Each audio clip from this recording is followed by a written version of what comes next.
Here's answers to the multiple choice questions from the aqueous equilibria exam. There's a lot going on in question 1. Which of the following pairs of solutions can be used to create a buffer with a pH of 9.3? But at first glance, we want to start with a solution that will give us a pH close to our desired target pH, 9.3.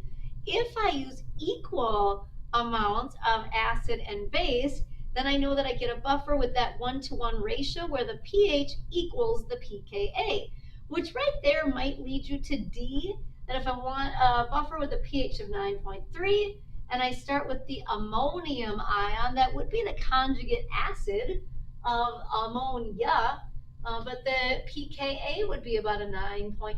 So as long as I use equal volumes of equimolar solutions, I would get equal moles of this acid and its conjugate base. So maybe on the surface this seems like a simple question, but there's a lot going on with the other choices too. A can produce a buffer. We have a weak acid, which again, maybe if I look at the table, I see the pKa of acetic acid is 4.74, so maybe then I'm thinking probably not A. But I can make a buffer with that acetic acid and potassium hydroxide, which would be a strong base. And at first glance, we might think, well, there's no way that would make a buffer. But maybe just to simplify an ice table, let's say I had a weak acid. I'm just going to call it HA. And I add hydroxide. The acid would be the hydrogen donor, and the base the hydrogen acceptor. 1, 2, 3, ICE. Now again, to kind of simplify, we're assuming that all these solutions are 1 molar. If I had 100 milliliters of the acetic acid and 50 milliliters of base, would it make sense to say that I got half as much of the base? So again, just to kind of simplify, I'm just going to throw this in as 1, and then I'll throw this in as 0.5. Just to kind of show that, like with these amounts, there's twice as much acid as base. And originally this would be 0, and we don't care about the water. So I'm going to shift forward. My limiting reactant is the hydroxide, so that goes down to 0. This will go down to 0.5, and this will go up to 0.5. So yes, I can produce a buffer, but it would be an acidic buffer. I would have a 1-to-1 ratio of the weak acid and its conjugate base. But yeah, then I'm going to get a solution with a pH of about 4.7. Not my target. So not A. B is definitely a buffer, but again, it's equal quantities or equal moles of the weak acid hydrofluoric and its conjugate base. But if I look at the pKa, that's going to even be more acidic. I'll have a solution with a pH of about 3. And then the other option is C. And so here, if I look at C, I've got ammonia and a strong acid. So weak base and strong acid. So what if I just put this in as hydrogen? And I would form the conjugate acid. Okay, so ICE, looks like we've got equal volumes of equal molar solutions. So just to simplify things again, what if I just put these in as equal? I'll just put them in as both 1 molar. And then initially I have no ammonium. But now do you kind of see what's happening? These guys are the same concentration, so they're both going to go down to 0. And all I would have then is the ammonium ion. But then this would not be a buffer. In order to be a buffer, I got to have something acidic and something basic. And even though I form the conjugate acid, I lose all of that weak base. So C would not be a buffer. Not at all a buffer. And then A and B are buffers, but they're both acidic. Question 2 is a little more straightforward. We've got the acid dissociation equation for hydrofluoric. A student claims that the pH of the solution that contains 0.1 moles of hydrofluoric acid and 0.1 moles of its conjugate base only change slightly when small amounts of acid and base are added. And we're looking for the balanced equations. So we want to show that the weak acid would react with the hydroxide. I would form water, and I'd form a little bit more of the conjugate base, the fluoride ion, but that's a weak base compared to hydroxide.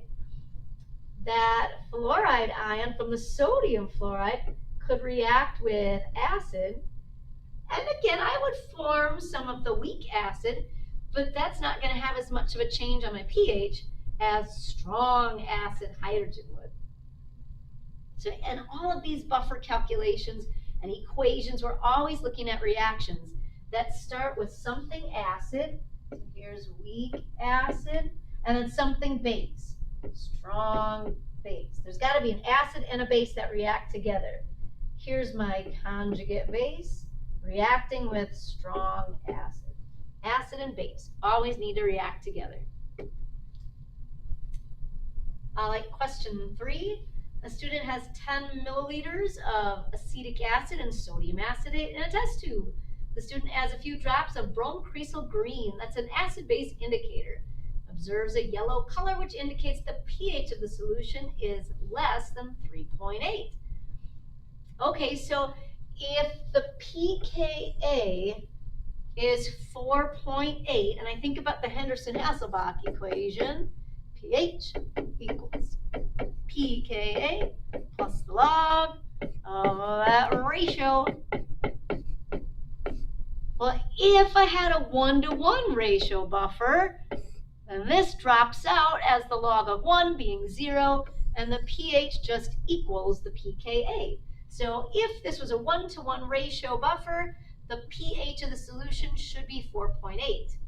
But when they add the indicator, the pH is quite a bit less, which then must tell me that the acid in the buffer is just more concentrated than the conjugate base.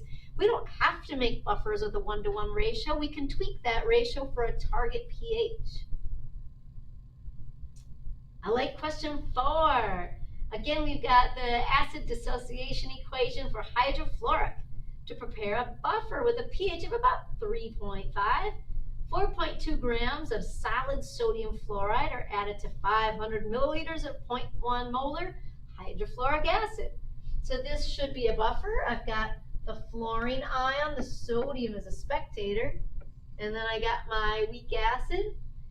However, the buffer is accidentally prepared with 90% pure sodium fluoride instead of 99%. So there's some kind of impurities. It's contaminated. Now when they say that this impurity is inert, it just means that it's non-reactive. But there's something contaminating that sodium fluoride sample. So really it means then that there's less sodium fluoride than what I measured. I thought I was measuring 4.2 grams of sodium fluoride, but part of that now is contamination. So I've got less sodium fluoride, which I don't care about the sodium, but I'm going to have less fluorine. So it's the conjugate base in the buffer that's going to be less than what I expect. Oh man. Well, then the pH is going to be a little bit lower than 3.5 because there's going to be more of the acid in the buffer and less of the conjugate base. And then there's a lower capacity for the addition of acid because it's that fluorine ion that's supposed to react with any acid added. And I've actually got less than 4.2 grams of actual sodium fluoride. So I've got less fluorine ions, so I can absorb less hydrogen. And then if there's less fluorine, which is the conjugate base, it means that there must be more acid then. And so the solution should be a little bit more acidic. The pH would be a little bit less than what I originally expected. Question 5, we've got a titration curve. We want to identify the acid. We can identify the unknown acid from the pKa at the halfway point. In a titration at the halfway point, you've added half as much acid as base. It's all buffer stuff. It's like this first example that I've written up here by question 1. At the halfway point, got half as much base as original acid. This is still the limiting reactant, so it drops out to 0. You lose a little bit of your original acid, but you form the conjugate base at a 1-to-1 ratio. And according to the Henderson-Hasselbalch equation, when I got a 1-to-1 ratio of acid and base in my buffer, the pH equals the pKa. In a titration, that happens at the halfway point. So if my equivalence point is at 20 milliliters, my halfway point is at 10. If I follow that across, I can get the pH, I don't know, it's somewhere around 5, maybe a little bit less than 5. And then that can be used to determine the pKa of the acid. So this should be acetic acid. Now from there, if I needed to find the Ka, I would say the Ka equals 10 to the negative 4.75, which I'd have to plug into my calculator to simplify that so that it doesn't have a decimal in the exponent. And finally, the last set of questions all related to this titration. 50 milliliters of a weak acid, HA, of unknown molarity, titrated with 0.1 molar sodium hydroxide. Question 6, at point R, which of the following species is in the highest concentration? So again, we just kind of said that at the halfway point, we've got a buffer with a 1-to-1 ratio. So the equivalence point must be around 40. So the halfway point is S, around 20 milliliters. So at S, the halfway point, I've got a 1-to-1 ratio buffer. And by 1-to-1, we mean a 1-to-1 ratio of weak acid and conjugate base. Okay, so at point R, then the pH is a little bit lower. I still have a buffer. That whole section at the beginning of the titration curve is called the buffer region, where I'm adding strong base, but the pH isn't rising dramatically. It's going up a little bit, but not like I see when I get beyond the equivalence point, then the pH goes crazy. So I still have a buffer at point R, but if the pH is less, it just must mean that it's a buffer with a little bit higher concentration of acid. Question 7. At what point of the titration curve is A- closest to twice that of HA? And so I kind of just played around with a generic ice table here. Said, okay, so what if? I don't know the concentration of the original acid. I just made up a number. I was trying just to find something easy to work with. I just made up 1 molar. We don't know the concentration of the acid. I just made it up, 1 molar. And I kind of played around with different amounts of base added till I get to a point in my ice table where the concentration of A- would be close to twice that of the HA. And I kind of came up with maybe 2 scenarios. Here would be one. So if this was 0.5 molar hydroxide, so if the hydroxide were 0.5, then I would get the 1-to-1 ratio, right? A buffer with a 1-to-1 ratio, weak acid and conjugate base. I don't want that. I'm not looking for the 1-to-1 ratio buffer. I want a buffer where there's more A-, which again, maybe that would kind of hint at point T. I still have a buffer, but it's a little more basic. So yeah, then A- would be more concentrated than the original acid. And I kind of, then in my ice table, came up with maybe 2 possible scenarios. This could be one. So maybe I go a little bit beyond the halfway point, and I'm at like maybe 0.6 moles of the hydroxide. So that's somewhat close to half, or I should say double the amount of conjugate base as weak acid. Or maybe another option, like if this were about like a 0.7, it would still go down to 0. It's still less than the acid. This would be then like a 0.3. This would go up to a 0.7. And so, yeah, I'm like close to double the amount of A- as HA. Now, qualitatively, maybe I look at that titration curve, and they're not saying that the HA is gone, that the weak acid is gone. It's just that the concentration of the conjugate base is greater than the weak acid. So I still have a buffer, but it's got to be a little bit more basic than the 1-to-1 ratio buffer. It's a pH a little bit higher than wherever it is at point S. At 8, one student titrated the weak acid with 1 molar sodium hydroxide instead of 0.1 molar. How would the student's titration curve differ? Well, they're still using the same acid and base. The pH of the initial solution would be the same if it's the same acid. The pH at the equivalence point would still be the same. Again, I'm going to have equal moles of acid and base at some point. The pH far beyond the equivalence point would be higher than that in the original curve. Not necessarily. I mean, this is still a pretty significant pH at the end. We're like about a 13 or so. But D is definitely true, that the volume of sodium hydroxide needed to reach the equivalence point would be quite a bit less.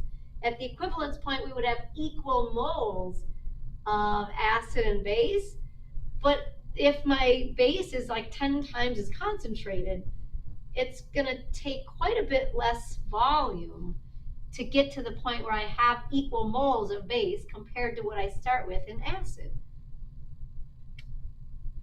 And the last two, some particle models. Which point represents U in the titration? Point U is beyond the equivalence point. We're now in an ice table. If I go beyond the equivalence point, that hydroxide ends up being the excess, and the original acid becomes my limiting. And so way up here at point U, the pH is pretty high. We should definitely have extra hydroxide beyond the equivalence point. And then finally, question 10. Which of the following is the best particle model representing the equivalence point? And so again, I just made up some super easy numbers. We don't know the concentration of the acid, and we could figure it out if we really wanted to. I just wanted some kind of numbers that I could plug into an ice table and kind of qualitatively figure out what particles would be present at the equivalence point. So at the equivalence point, your acid and base have equal moles, so they both drop down to 0. So the only particle present would be your conjugate base. Now, of course, there's also going to be sodium ions from the sodium hydroxide. So the sodium spectator ions are always still in the solution, but I should not have any excess base. And at the equivalence point, I shouldn't have any excess acid. Like in choices B and D, when I've got acid and its conjugate base, I'm in the buffer region. Here's a little acid and its conjugate base. Both of these would be somewhere in the buffer zone. But now at the equivalence point, all I have are my products.